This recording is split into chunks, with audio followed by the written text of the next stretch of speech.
ये जब हो गया फिर अब x के रिस्पेक्ट में हम चल रहे हैं, है कि नहीं?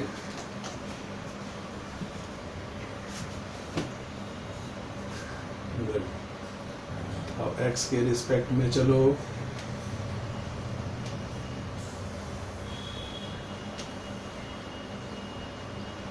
देखो अब ये हो गया तुम्हारा y 0 to 1, अलग अलग कर दे रहे हैं। x dx minus x square dx, x equals to y square to x equals to 1, x equals to y square to x equals to 1, और ये dy हुआ तो 0 to 1 y, और इसका वैल्यू हो गया x square by 2 y square to 1 minus x cube by 3 x y square to 1, ये dy हुआ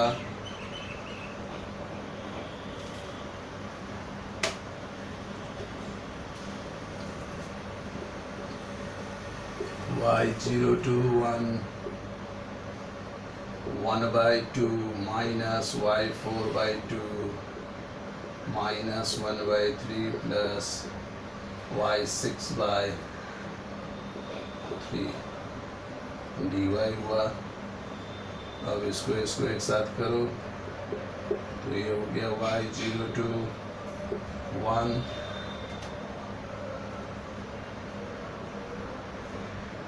और ये हो गया तुम्हारा 1 by 6 minus y square by 2 plus y 6 by 3, ये हुआ dy। ठीक, अब इंटीग्रेट कर दो y by 6 y cube by 6 y 7 upon 21 0 to 1, और वैल्यू रख दो 1 by 6 minus 1 by 6 1 by 21, so answer is 1 by 21। उतारो, ये गलती हो गया क्या? देखो तो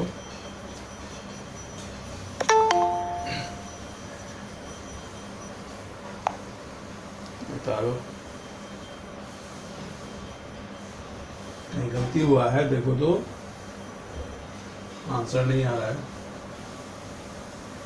प्रोसेस समझे? प्रोसेस समझ रहे हो ना?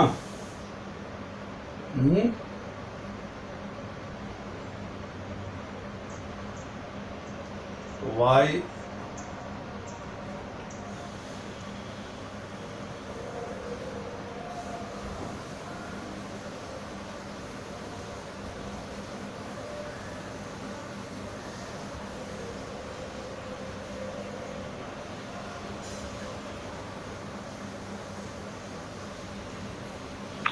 सर ऊपर से थोड़ा सा कट रहा है सर, ऊपर से थोड़ा सा कट रहा है। यहाँ पे गड़बड़ है? नहीं सर, ऊपर बोर्ड नहीं दिख रहा है, ऊपर थोड़ा सा।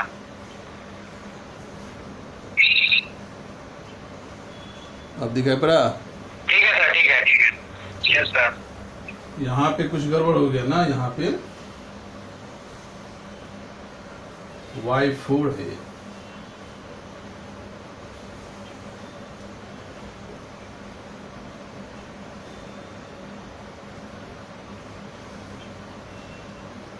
तो बेटा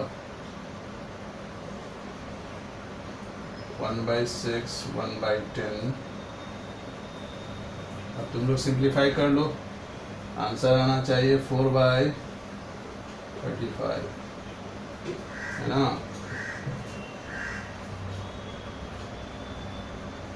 उतारो।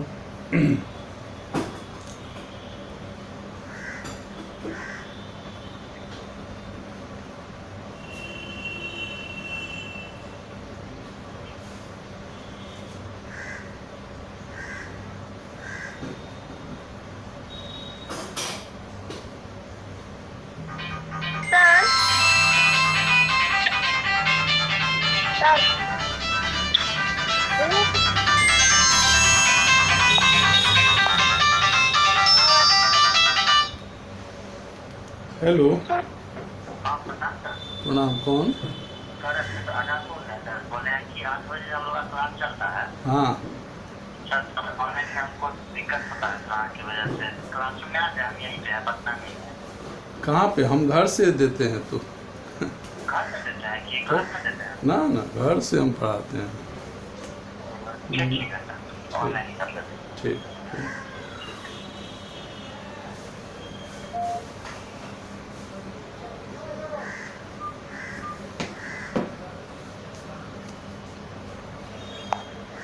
हाँ बोलो, कोई बोल रहे थे? हो गया? हाँ बोलो। हाँ, किसके रिस्पेक्ट में होगा? अभी एक दो क्वेश्चन इसको समझ रहे हो ना? अभी जैसे था कि जिस ऑर्डर में था, तो एक्सट्रीम राइट में जो जिसके रिस्पेक्ट में है, पहले उसके रिस्पेक्ट में करते हुए उल्टा चलते हैं, नहीं समझे?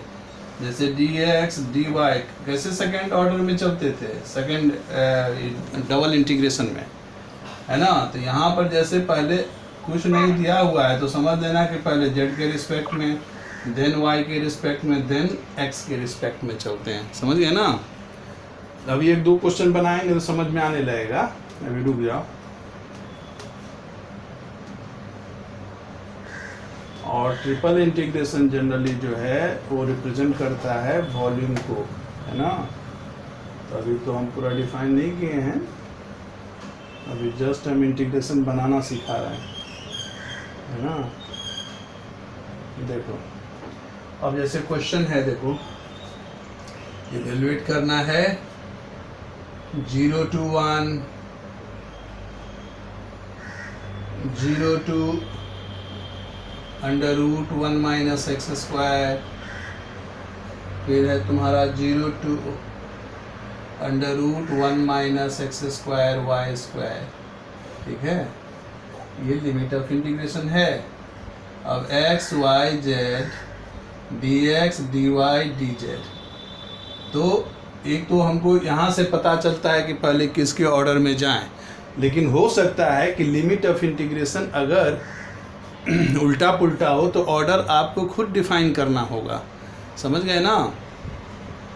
तो जैसे यहाँ पर देख लो, जैसे इसको पहले देखो, तो ये जो इंटीग्रेशन है, यहाँ जो लिमिट ऑफ इंटीग्रेशन लिमिट दिया हुआ है, वो उससे के आधार पर हम जज करते हैं कि किसके रिस्पेक्ट में चलना है। जैसे यहाँ पर देखो, इससे तो हमको कुछ पता नहीं चल रहा है कि किसका वैल्यू है ये, लेकिन यहाँ पे पता चल रहा है कि under root 1 minus x square minus y square, यानी ये z का वैल्यू होगा। z जो है वो x और y का फंक्शन होगा। ठीक है, तो इसका मतलब हुआ कि पहले हमको z के रिस्पेक्ट में जाना है, तो z equal to 0 to z equal to उतना हो गया।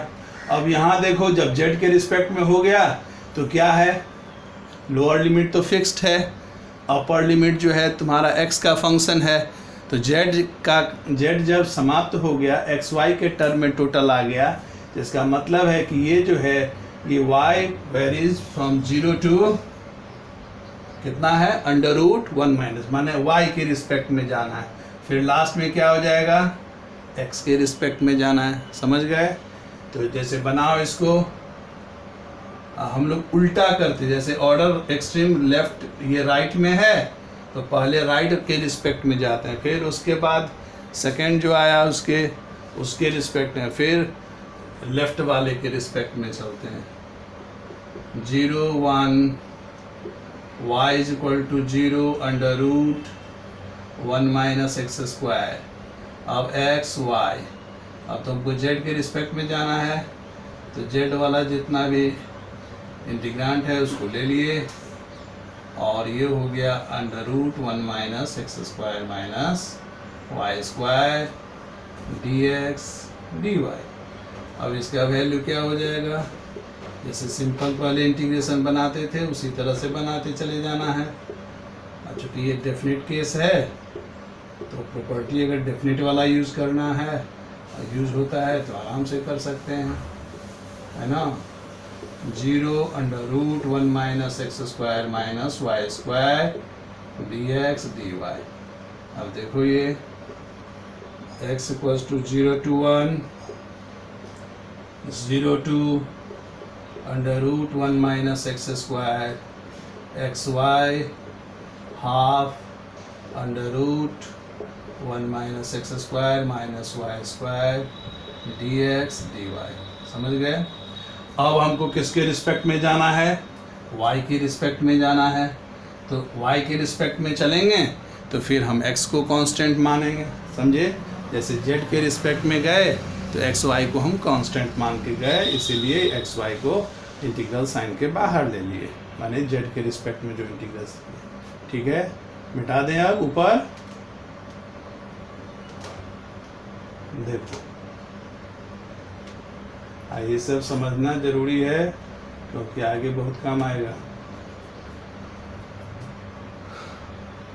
अब 1/2 कांस्टेंट है, बाहर ले लिए एकदम।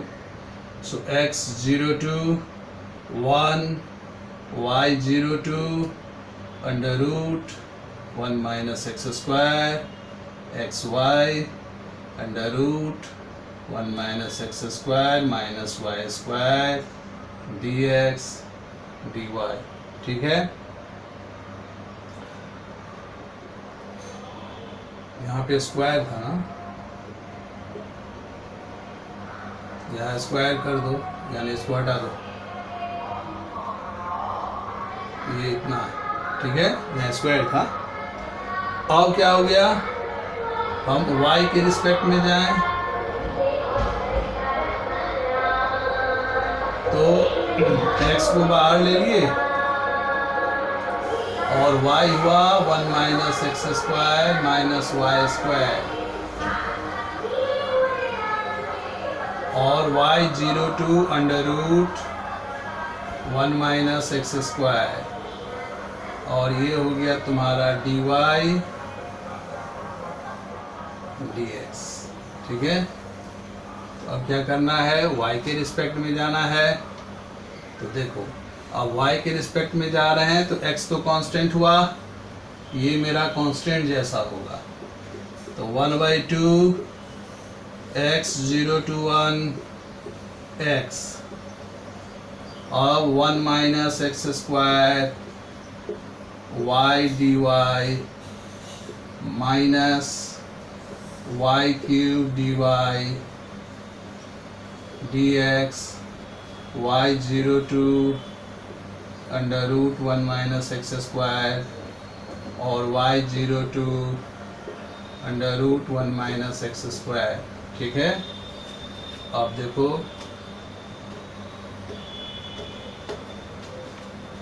अब ये हो गया तुम्हारा 1/2 x 0 to 1 x 1 minus x square, यहाँ हो गया तुम्हारा 1 माइनस एक्स स्क्वायर होगा बाई 2 माइनस 4 हो जाएगा 1/4 1 minus x square half into 4।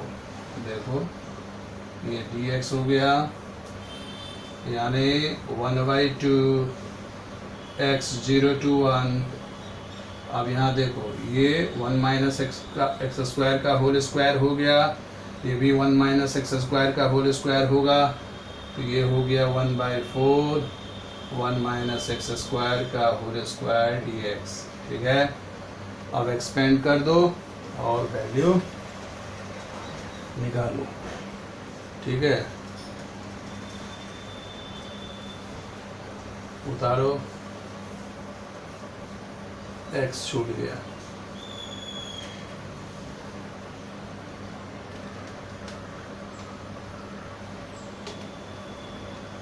देखो अब 1/8 बाहर ले आए और x 0 to 1 x एक्सपेंशन करो 1 plus x4 minus 2x square dx, तब तो बन जाएगा 1/8 x 0 to 1 x plus x5 minus 2x cube dx। अब इंटीग्रेट कर दो,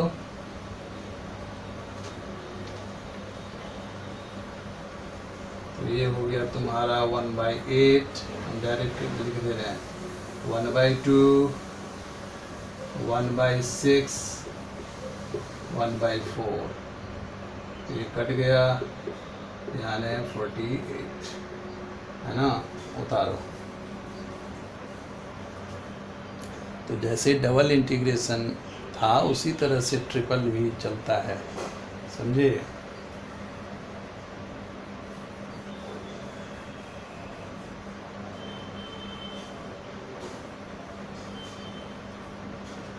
हो गया।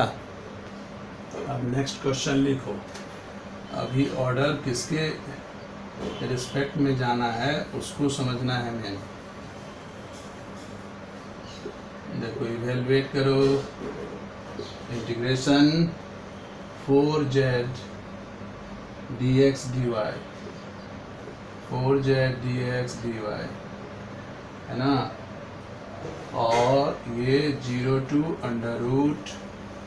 √4z माइनस एक्स स्क्वायर है ना, dz है, सॉरी 4z लिखती है dz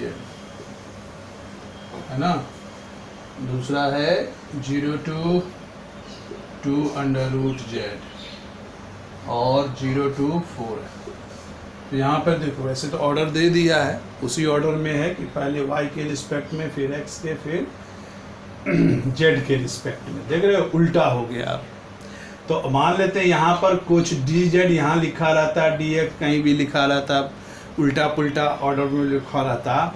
तो ऑर्डर हम डिफाइन किसके रिस्पेक्ट में करेंगे, हम लिमिट ऑफ इंटीग्रेशन के आधार पे करेंगे कि किसके रिस्पेक्ट में हमको पहले जाना है। ठीक है, जैसे देखो 0 to √4z minus x square, यानी कहने का अर्थ है कि अगर लिमिट ऑफ इंटीग्रेशन में जो एक्सप्रेशन दिया हुआ है, अगर zx है उसमें, तो हमको y का वैल्यू वो दिया हुआ है, यानी y के रिस्पेक्ट में पहले हमको चलना है।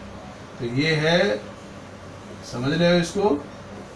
zx के टर्म में अगर एक्सप्रेशन है तो y के रिस्पेक्ट में जाना है, अगर z y के रिस्पेक्ट में रहता तो x के टर्म में जाना है, x के रिस्पेक्ट में पहले, यदि x y था रहता है जैसे क्वेश्चन बनाए तो पहले z के रिस्पेक्ट में गए। अब जब z का काम तमाम, माने y का काम तमाम हो गया y के रिस्पेक्ट में, फिर यहाँ देखो z है, यानी y जब z और x के टर्म में आ गया वैल्यू, यानी हमको z और x है। तो अब यहाँ देखिए कि क्या है, ये तो कांस्टेंट है, इसे पता नहीं चल रहा है किसका वैल्यू है, x का कि z का, लेकिन यहाँ से हमको अपर लिमिट से पता चल रहा है कि ये x का वैल्यू है। x जो है वो z का फंक्शन हुआ, यानी x 0 to z हो गया, और लास्ट में ये जो हुआ इसका मतलब हुआ z 0 to 4। तो देख रहे हो अभी दो क्वेश्चन बनाए, उसमें दूसरा था, इसमें दूसरे टाइम ये ऑर्डर में, समझ गए ना।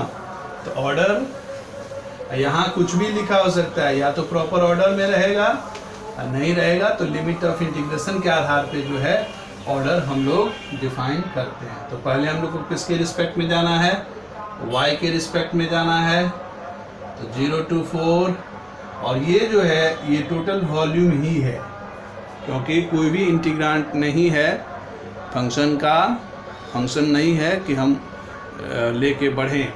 तो ये टोटल जो है वॉल्यूम को ही रिप्रेजेंट करता है, समझे ना, तो बताएंगे। अब यहाँ पर 0 to √z है, y 0 to, सर ऊपर नहीं दिख रहा है, सर ऊपर नहीं दिख रहा है। हेलो करो, dy dz dx नहीं दिखाई दे रहा है, अब दिखाई दिया? No sir. अरे यहाँ तो पूरा दिखाई पड़ रहा है, तुमको कैसे दिखाई नहीं पड़ता है? छोटका मोबाइल चुकी बोलो, हुआ? अब हुआ? Yes sir. अच्छा लिखो लिखो उसको, तब हम हाथ ले देखो। तो अब जो है 0 to 4 हुआ, 0 to √z हुआ, और ये तो y हो जाएगा, तो simply 4z minus x square हुआ, dz dx हुआ। अब हमको किसके रिस्पेक्ट में जाना है? x के रिस्पेक्ट में जाना है, तो x के रिस्पेक्ट में जाएंगे तो z को हम लोग कांस्टेंट मानेंगे, ठीक है। तो यहाँ देखो 0 to 4, 0 to 2 under root z under root 4z minus x square dx dz, उलटते चले जाते हैं, समझो आम भाषा में यही हुआ। 0 to 4, 0 to 2 under root z, यहाँ पे देखो z तो कांस्टेंट है, सो इसको 2 अंडर रूट z का होल स्क्वायर लिख सकते हैं, एक्स स्क्वायर dx, ठीक है। और फिर हम लोग फार्मूला लगा दें, कितना हो जाएगा बोलो? 0 to 4,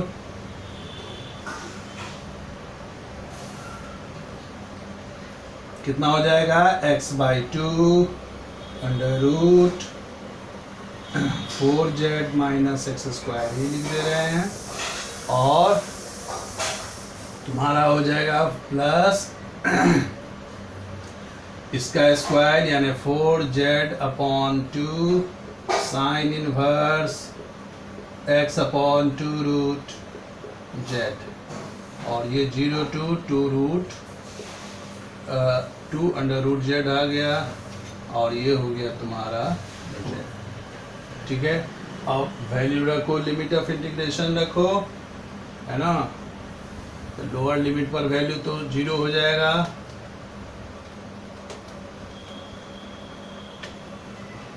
अब ये आ गया 0 to 4, ये हो गया तुम्हारा 2 रूट z रखो, 2 अंडर रूट z बाई 2, ये हो गया तुम्हारा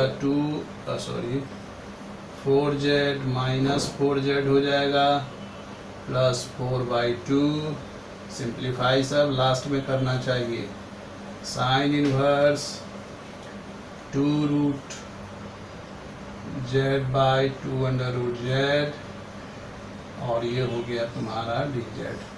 तो ये तो 0 हो गया, और ये हो गया तुम्हारा 0 to 4, 4 under root z sine inverse 1 dz, यानी 4 into π/2, 0 to 4 under root z dz, ठीक है।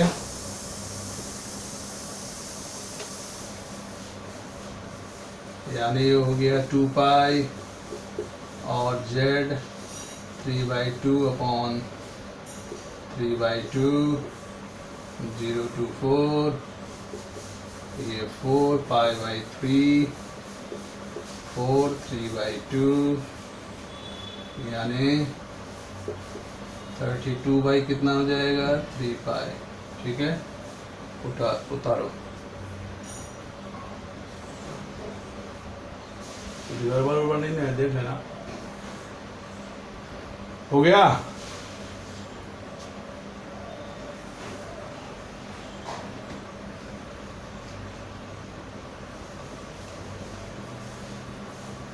देखो कुछ अब हम हल्का बता दे रहे हैं।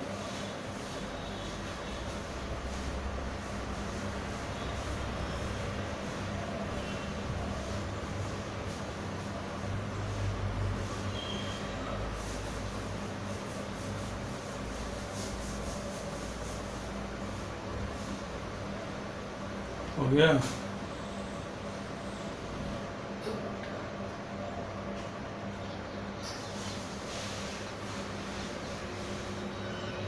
अब थोड़ा वॉल्यूम, ये तो हम ट्रिपल इंटीग्रेशन सिखाए, थोड़ा वॉल्यूम अगर निकालने की बात होगी, या वॉल्यूम जो जब उस स्पेस में, जब ये ट्रिपल इंटीग्रेशन है तो हम लोग वॉल्यूम को ही मान के चलते हैं या होता है, समझे ना। तो अब हम थोड़ा वॉल्यूम का डिस्कस करते हैं, क्योंकि इसको हम वॉल्यूम क्यों कहते हैं या कैसे होता है, समझे।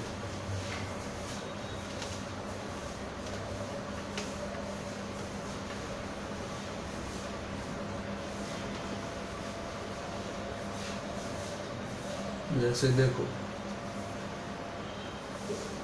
हम यहाँ पे सिंपल अभी डिस्कस कर रहे हैं अबाउट ट्रिपल इंटीग्रेशन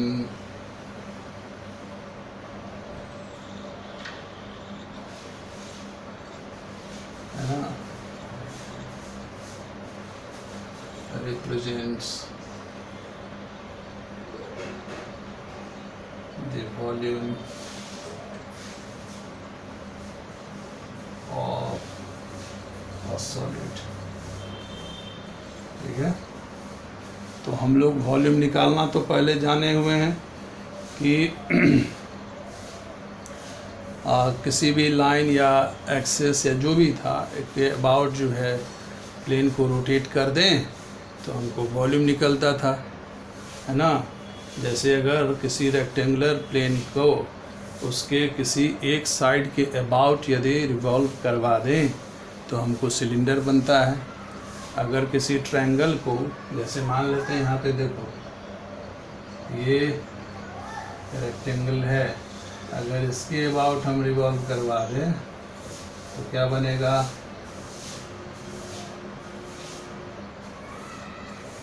है ना, ये सिलेंडर बनेगा। यदि इसी तरह से किसी कोई राइट एंगल ट्रायंगल है और बेस या परपेंडिकुलर के अबाउट इसको रिवॉल्व करवा दें तो मेरा क्या बनेगा, जस्ट जो है कोन बनेगा, है ना। इसी तरह से यदि मान लेते हैं इस तरह का फिगर है ये, और इसको हम यदि इस लाइन के अबाउट रिवॉल्व करवा दें तो क्या बनेगा, इस तरह का फिगर बनेगा, है ना। और टेढ़ा नहीं किए, टेढ़ा कर दो,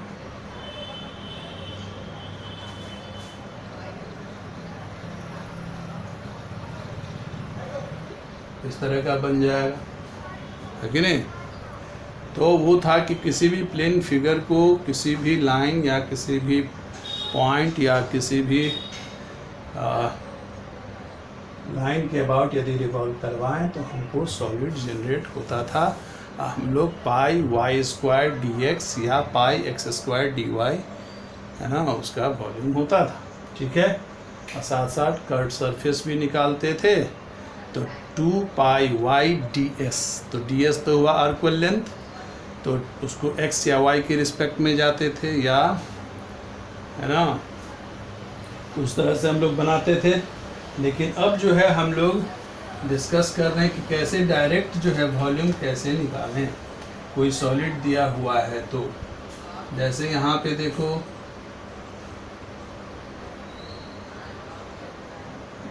हम पॉजिटिव ऑक्टेंट ही ले रहे हैं,